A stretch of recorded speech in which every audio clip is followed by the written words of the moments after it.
பேரவைத் தலைவர் அவர்களே வணக்கம். இன்னா 40 இனியவை 40 என்பது பழந்தமிழருடைய பண்பாட்டு அடையாளம். நின்றது 40 வென்றது 40 என்பது இன்றைய தமிழர்களின் பெருமிதமாக இருக்கிறது. அது ஒரு கட்சியின் வெற்றியாக மாத்திரம் அல்லாமல் சமூக நீதி என்கிற கருத்தியலின் வெற்றியாக இருக்கிறது என்பதைத்தான் மாண்புமை முதல்வர் அவர்கள் கொண்டு வந்திருக்கிற இந்த தீர்மானம் மறு உறுதிப்படுத்துகிறது. ஆகவே அந்த அடிப்படையிலே மாண்புமை முதல்வர் அவர்களால் கொண்டு வரப்பட்டிருக்கிற மக்கள் தொகை கணக்கெடுப்பை ஒன்றிய அரசு உடனே நடத்த வேண்டும், அதோடு சாதிவாரி கணக்கெடுப்பையும் இணைத்து நடத்திட வேண்டும் என்கிற தீர்மானத்தை விடுதலை சிறுத்தைகளின் சார்பில் எழுச்சி தமிழர் மரியாதைக்குரிய தலைவர் அண்ணன் திருமா அவர்களின் சார்பில் மனம் நிறைந்து வரவேற்க கடமைப்பட்டிருக்கிறேன். மாண்புமை பேரவை தலைவர் அவர்களே, இதை போலவே கடந்த காலத்தில் இடஒதுக்கீட்டிற்கு பிற்படுத்தப்பட்டோருக்கு வழங்கப்படுகிற இடஒதுக்கீட்டிற்கு நேர்ந்த ஆபத்தொன்றை சுருக்கமாக பதிவு செய்ய கடமைப்பட்டிருக்கிறேன். நாடு விடுதலை அடைந்த பிறகு செண்பகம் துரைராஜன் வழக்கின் அடிப்படையில் உச்சநீதிமன்றம் நீதி கட்சி கொண்டு வந்த கம்யூனல் ஜியோவை ரத்து செய்தது. உடனடியாக பகுத்தறிவு பகலவன் தந்தை பெரியார் தலையிட்டு போராட்டத்தை நடத்தினார். சட்ட அமைச்சராக புரட்சியாளர் அம்பேத்கர் நாடாளுமன்றத்தில் அந்த சட்ட திருத்தத்தை முன்மொழிந்து வாதாடி பிற்படுத்தப்பட்டோருக்கு இடஒதுக்கீடு தரக்கூடிய வகையில அரசமைப்பு சாசனம் 15 உட்பிரிவு 4 ஒரு திருத்தத்தை கொண்டு வந்தார். பகுத்தறிவு பகலவன் தந்தை பெரியாரும் புரட்சியாளர் அம்பேத்கரும் எந்த பணியை செய்தார்களோ அதே பணியைத்தான் இன்று மாண்புமிகு முதல்வர் அவர்கள் செய்திருக்கிறார், செய்து கொண்டிருக்கிறார். ஆகவே அவர் முன்னெடுத்திருக்கிற இந்த முயற்சியை மனம் நிறைந்து பாராட்ட கடமைப்பட்டிருக்கிறோம்.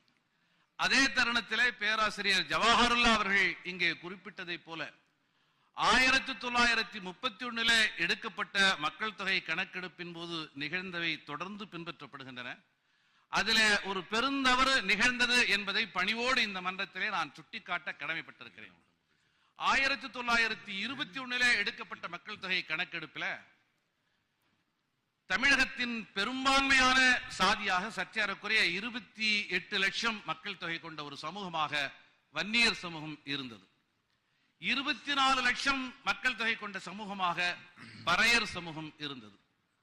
ஆனால் 1922 நீதி கட்சி பறையர் என்கிற சொல்லாடலை தவிர்த்து ஆதிதிராவிடர் என்கிற சொல்லாடலோடு அவற்றை பதிவு செய்ய வேண்டும் என்கிற முயற்சியை முன்னெடுத்து அரசாணை பிறப்பித்த பிறகு சரிபாதி மக்கள் ஆதிதிராவிடர்கள் என்றும் பிறர் பறையர் என்றும் பதிவு செய்கிற நிலை தொடர்கிறது. ஆகவே 1931 24 லட்சமாக இருந்த அந்த கணக்கெடுப்பு என்பது மாறி 15 லட்சம் ஆதிதிராவிடர்கள் என்றும் 11 லட்சம் பறையர்கள் என்றும் பதிவு செய்கிற நிலை உருவானது.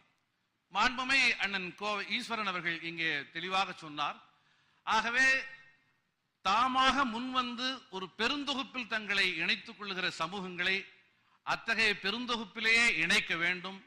ஆகவே ஆதிதிராவிடர் என்றும் பறையர் என்றும் சாம்பார் என்றும் பல்வேறு அடையாளங்களில் அடையாளப்படுத்தப்படுகிற இந்த மக்களை ஆதிதிராவிடர் என்கிற பொது தொகுப்பில் தாமாக ஏற்றுக்கொள்ளுகிற சமூகங்களின் இசைவோடு இதை செய்திட வேண்டும் என்கிற வேண்டுகோளையும் இந்த தருணத்தில் முன்வைக்க கடமைப்பட்டிருக்கிறேன். மாண்புமை பேரவைத் தலைவர் அவர்களே, ஒன்றை மகிழ்ச்சியோடு நான் பதிவு செய்ய கடமைப்பட்டிருக்கிறேன். சமூக நீதி காவலர் ஐயா VP சிங் அவர்களை நாம் நினைவு கூறுகிறோம்.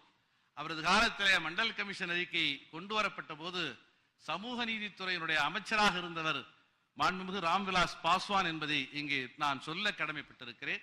எப்பொழுதுமே பிற்படுத்தப்பட்ட மக்களுடைய சமூக நீதிக்கான அந்த முனைப்பில் பட்டியல் சமூகத்தை சார்ந்தவர்கள் இந்த மண்ணின் பூர்வகுடிகளாக இருக்கக்கூடிய பழங்குடி மக்கள் உடன்பட்டே இருந்திருக்கிறார்கள். ஆகவே அந்த அடிப்படையில் மனம் நிறைந்து 100 விழுக்காடு உழைக்கும் ஏழை எளிய மிகவும் பிற்படுத்தப்பட்ட மக்கள் அனைவருக்கும் சமூக நீதி போய் சேர வேண்டும் என்கிற முனைப்போடு மாண்புமை முதல்வர் அவர்கள் கொண்டு வந்திருக்கிற இந்த தீர்மானத்தை ஆதரிக்கிறோம். இது வெற்றி பெறும் என்கிற நம்பிக்கையை பதிவு செய்து விடைபெறுகிறேன். நன்றி, வணக்கம்.